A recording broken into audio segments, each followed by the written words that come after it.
Voici les principales actualités de ce mercredi 10 septembre. En première actualité, la Pologne dénonce une série de violations de son espace aérien par des drones russes. 19 incursions ont été enregistrées dans la nuit et plusieurs appareils abattus, selon le Premier ministre. Varsovie accuse Moscou de tester la réactivité de l'OTAN et active l'article 4 du traité de l'Organisation transatlantique pour des consultations entre les membres. En deuxième actualité en France, Sébastien Lecornu, jusqu'ici ministre des Armées, a été nommé Premier ministre par Emmanuel Macron, en remplacement de François Bayrou.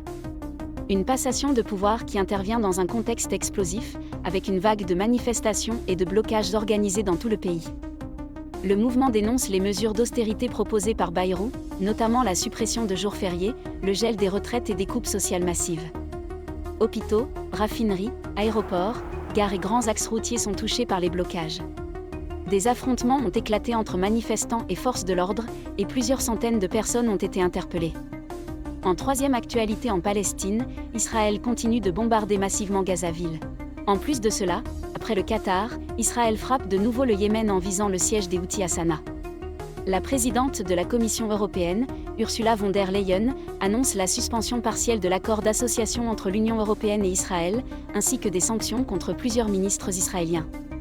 Le Premier ministre espagnol, lui, parle ouvertement de génocide et accuse Israël de chercher à exterminer une population sans défense. Madrid annonce aussi de nouvelles mesures contre Tel Aviv.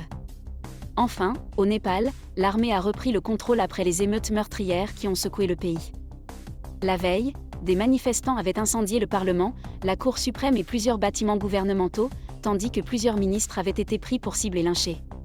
La tension reste forte malgré le retour de l'armée dans les rues. Merci de nous avoir suivis. Abonnez-vous pour rester informé de l'actualité mondiale.